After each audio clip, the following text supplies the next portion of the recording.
Quer saber um pouco mais sobre ISTs e métodos contraceptivos? Se sim, nos acompanhe nesse vídeo. Para dar início, vamos falar das infecções sexualmente transmissíveis. E o que elas são? As IST são infecções causadas por vírus, bactérias ou outros micro-organismos, prejudiciais à saúde e que são contraídas principalmente pelo contato sexual. Recebendo agora o nome de infecções e não mais doenças sexualmente transmissíveis, as DST, por considerar que uma pessoa pode transmitir a infecção sem apresentar sinais ou sintomas da doença. Por isso, a camisinha deve ser usada em todas as relações, porque ela protege o contato pele a pele entre uma pessoa infectada e uma não infectada. E como elas são transmitidas? Principalmente pela relação sexual sem preservativo, entrando em contato com a pele, mucosa, que são partes mais internas e com um aspecto um tanto quanto úmidas dentro do corpo, secreções da vagina ou pênis, ou até mesmo pelo sangue do parceiro ou parceira que esteja contaminado, podendo ser tanto pelo sexo oral, anal, vaginal e até mesmo pelo beijo. Em alguns casos, até mesmo durante a gestação, parto ou amamentação. E como se dá a prevenção? Bom, a prevenção se dá através do uso de preservativo, podendo ser a camisinha masculina ou a camisinha feminina, para sexo vaginal, anal e oral, pois ela protege contra o contato com o órgão genital do parceiro ou parceira e, consequentemente, com a pele, mucosa e secreções. Existindo também a opção, indicada por especialistas, pelo menor número de parceiros sexuais, diminuindo assim a exposição e a possibilidade de contágio. Existindo também a PrEP, terapia pré-exposição, que consiste em tomar, antes das relações sexuais, um comprimido de antiviral que protege contra o vírus do HIV, causador da AIDS, sendo indicada para pessoas que acreditam ter alto risco de contrair HIV. E também a PEP, terapia pós-exposição, que consiste em tomar remédios por um maior período de tempo após relações sexuais de risco, em até 72 horas depois do ocorrido, sendo ambas gratuitas e disponíveis nas unidades básicas de saúde. Além de realizar exames, através de consultas médicas e indicações dos mesmos, e testes em laboratórios, caso haja suspeita de alguma relação, sendo alguns disponíveis até mesmo pelo SUS, ou até mesmo com vacinas, como a do HPV. E você já deve estar se perguntando quais são as principais infecções sexualmente transmissíveis. E algumas delas são sífilis, herpes, HPV, hepatites virais, gonorreia, HIV/AIDS, clamídia, triconomíase, entre outras. E quais são os sintomas e quadro clínico geral que podem indicar a necessidade de ir ao médico?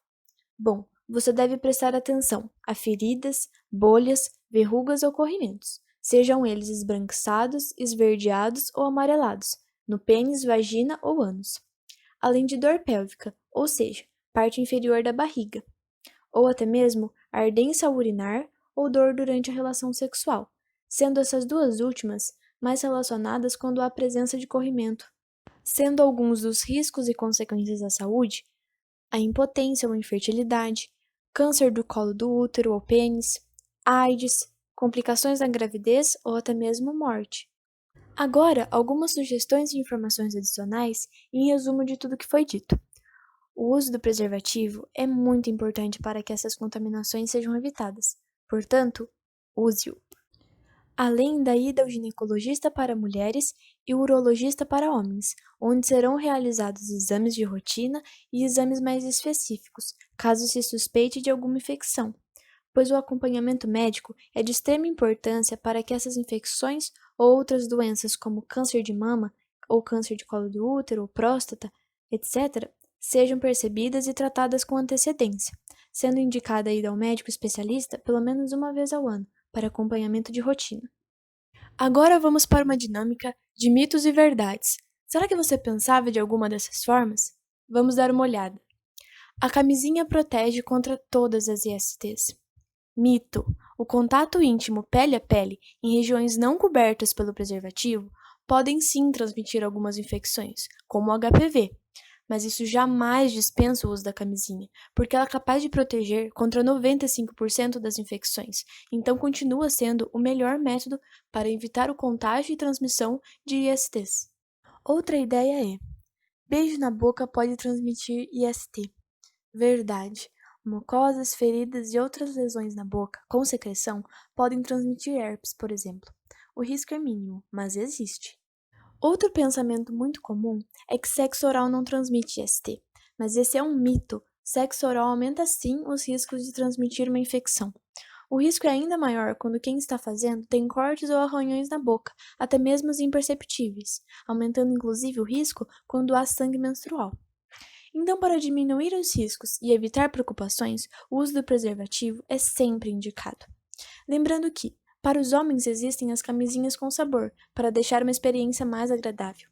E no caso das mulheres, juntar a proteção com algo agradável é um pouco mais difícil, mas não é impossível, pois existem as camisinhas femininas e alguns casais utilizam até mesmo pedaços de plástico, como em filme.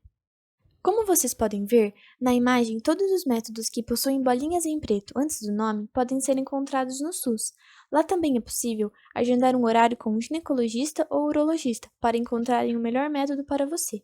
Sendo importante pensarmos que cada pessoa reage de uma forma a cada um deles, e que a proteção oferecida é indicada se você fizer o uso perfeito, ou seja, se for para tomar a pílula, que ela seja tomada todos os dias sem exceções e de preferência em um mesmo horário. Agora vamos falar dos métodos contraceptivos, que foram feitos para evitar a gravidez, sendo interessante escolher o mais adequado para você juntamente de um médico, pois cada um possui riscos e benefícios diferentes. Os métodos foram divididos em hormonais, não hormonais e cirúrgicos, sendo os métodos hormonais aqueles que evitam a ovulação da mulher. Nele podemos citar a pílula, que precisa ser tomada todos os dias, o adesivo, que é aplicado na pele semanalmente, ou seja, toda semana, o anel, que é trocado todo mês, o injetável, que é aplicado mensalmente em farmácias, o implante, que precisa ser trocado a cada 3 anos, e o DIU hormonal, que precisa ser trocado a cada 5 anos. E como vocês podem ver, na imagem, os números em rosa mostram a taxa de proteção que cada um oferece. E devemos nos lembrar que a pílula do dia seguinte não deve ser utilizada sempre, e sim vista como último caso, pois pode trazer prejuízo ao corpo da mulher, e a mini pílula é indicada mais para mulheres que estão amamentando.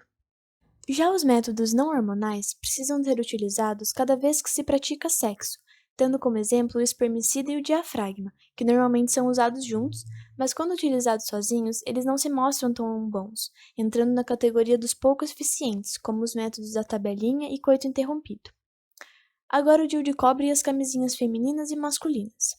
As camisinhas são interessantes de serem utilizadas em conjunto com outros métodos, mesmo que os hormonais, pois previnem as ISTs e podem contar com 2 métodos, aumentando ainda mais a chance de não engravidar, caso ela não seja desejada.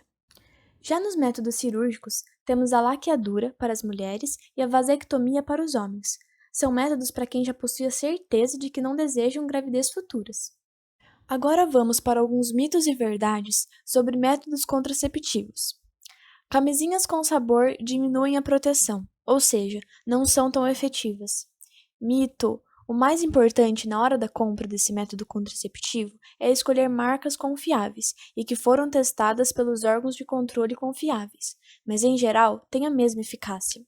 Outra ideia muito comum é que tirar o pênis de dentro da vagina antes que a ejaculação aconteça é uma forma que impede a gravidez e ao mesmo tempo evita IST. Só que esse é um mito. A maioria dos micro-organismos que causam doenças não dependem da ejaculação para serem transmitidos, pois as infecções, como já foi dito aqui, são transmitidas desde o contato pele a pele, não existindo proteção contra a IST de fato nesse método. E em relação a ser um método contraceptivo com muita segurança, essa é uma ideia bem arriscada, pois o líquido com o esperma pode estar sendo liberado até mesmo antes da ejaculação de fato, sendo esse conhecido como lubrificação. Sendo assim, o uso de anticoncepcionais e camisinhas são muito mais eficazes e seguros. Outra ideia é que métodos contraceptivos como o DIU são de fácil acesso pelo SUS. Bom, na teoria sim, já na prática, pois em novembro de 2019, postos de saúde da capital paulista informaram que não recebem DIU há mais de 8 meses, já que o Ministério da Saúde não compra DIU para o SUS desde 2015. Sendo que para casos pós-parto, a implantação do DIU ocorre em até 48 horas, e em outros casos, a fila é em torno de 2 anos. Sendo que 9 de 27 estados brasileiros possuem todos os métodos contraceptivos exigidos pelo SUS, apenas os 9 possuem DIU. Outro pensamento possível é: posso contrair uma IST no assento do vaso sanitário? Verdade, porém é muito raro e as chances são quase nulas. A secreção corporal teria de estar no local há pouco tempo, já que os vírus e bactérias transmissores de IST não duram muito tempo fora do corpo. Mas há ainda a possibilidade de ter outros problemas, como infecção urinária e candidíase. Por isso, é melhor não correr riscos e tomar cuidado ao usar banheiros de uso geral. Então foi isso, pessoal. Agradecemos a atenção e esperamos que as informações aqui explicadas tenham sido úteis para perceberem a importância de se prevenir, praticando e vivendo sua sexualidade de forma prazerosa e segura. Até a próxima!